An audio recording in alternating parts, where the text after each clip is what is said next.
What is good, fight fans? This is Ash's Corner. I want to talk about this top-ranked ESPN card that's going on this Saturday. Lomachenko versus Nakatani.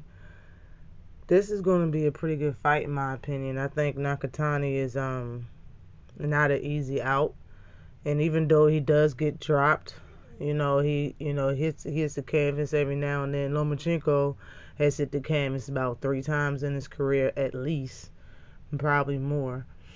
But I think both of them have a lot to prove.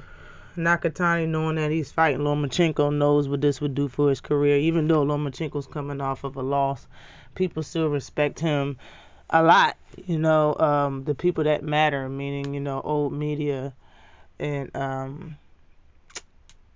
think he's gonna try to knock out Lomachenko, like he said. As long as he don't respect him and scared of Lomachenko, I think this is going to be a good fight. Lomachenko says that he picked him because he thinks he's a good boxer. And he thinks he's a good fighter. So that's why he chose this fight. And also, he did admit that he said that Nakatani gave Teofimo trouble and he frustrated him. So he wants to see how he'll do, against this person. Against Nakatani. So it's like fighters and old media, new media, everybody sees it as such. If he goes in there and washes Nakatani, that a lot of old medias and other fighters are saying that Teo will have to give Lomachenko a rematch. In my opinion, I don't think that's true. I think Teofimo and his father is going to stick to their guns and never fight Lomachenko again. I do believe if they fight again, Lomachenko will be the victor of that fight. But I'm going to go through the specs of both fighters real quick. Nakatani is 19-1. He has 13 knockouts. He's fought for 140 rounds total in his career. He has a knockout percentage of 65%. He's 32 years old. He's 5'11 and a half. He has a reach of 71 inches. He's been pro for 9 years. And let's just say that he was at 135 pounds his entire career. His only loss came from Teofimo Lopez, and that was a 12-round fight where Teofimo beat him by unanimous decision. Teo was his first fight in the United States, and then he fought Felix Verdejo, and he TKO'd him in the 9th round after getting dropped twice himself. And that was a pretty good fight, you know what I mean? But in my opinion, when fighters come over and fight in the States for the first time, it's different, For a lot of obvious reasons, it's different.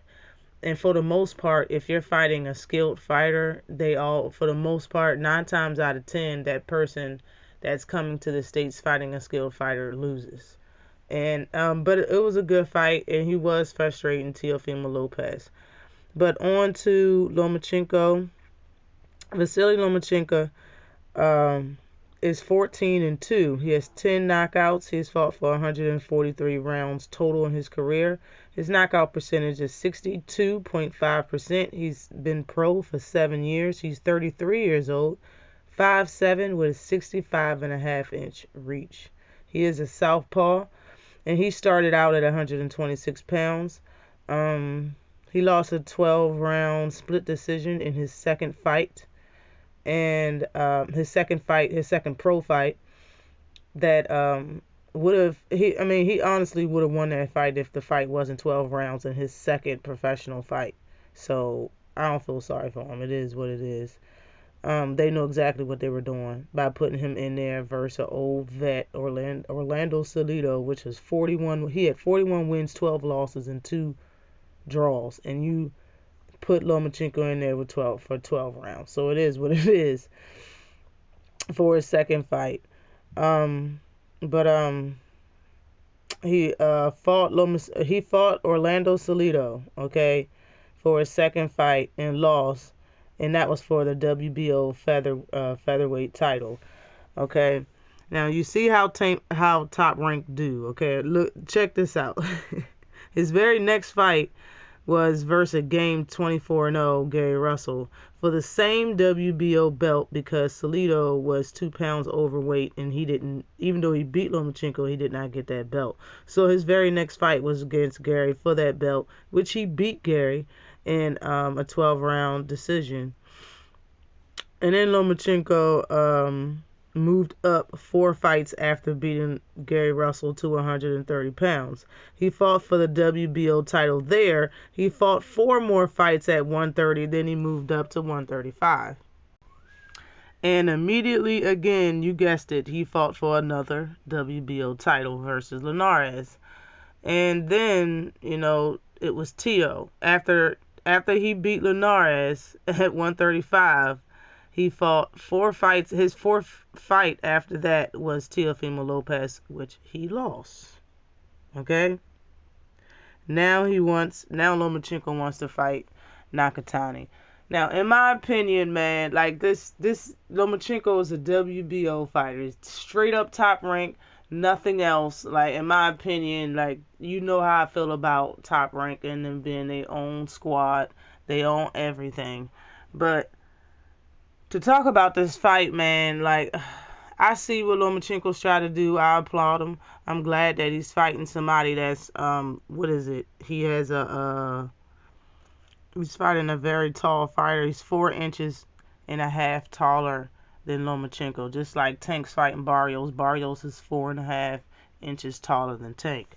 And, Nakatani has, 5.5 reach advantage on Lomachenko, so I know he's going to be trying to get on the inside and, get to work. And he could drop Nakatani a few times in this fight, but if Nakatani, being, his lengthy self, and he uses his range, uses a wide stance, and the wide stance could hurt him in this fight, because if Lomachenko gets on the inside, he could throw about 5-6 punches before Nakatani can actually defend himself or get out of the way. But if Nakatani, hit him with one of them punches that he hit Felix Verdejo with, man, we haven't seen Lomachenko hurt and then getting attacked. I've seen Lomachenko fall from like a flash knockdown and wasn't get knocked down. I've seen Loma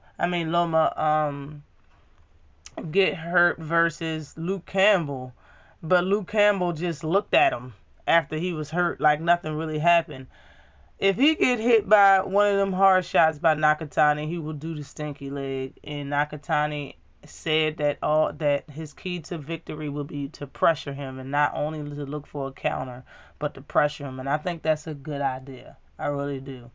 Nobody really pressures Lomachenko. Lomachenko does the pressuring.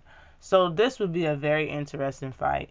And I want to see it. I think this fight is going to happen before the main event pay-per-view fight versus Tank versus Barrios. So I believe I'll be able to watch this fight. It'll be probably in between this and, yeah, I think I'm gonna have to watch that Rosario versus Lubin fight, but I think I'm gonna be in between that and this, going back and forth, because this right here is something that I can't miss. I think it's going to be an action-packed fight, and Lomachenko should win this fight. But I'm going to go with the underdog, and I'm going to say Nakatani's going to get him. And the odds are crazy. If you's a betting person, you should bet on this. But for sure, Lomachenko should win, but I'm going to ride with the underdog because I want the underdog to win. I really do. I want Nakatani to beat Lomachenko, and after that, I want Nakatani to maybe fight Tank. Maybe we can see what that's like, and get a Tank Lomachenko fight going. I'm here for it. Always like and subscribe to the channel. Who do you got winning in this fight and why? Peace.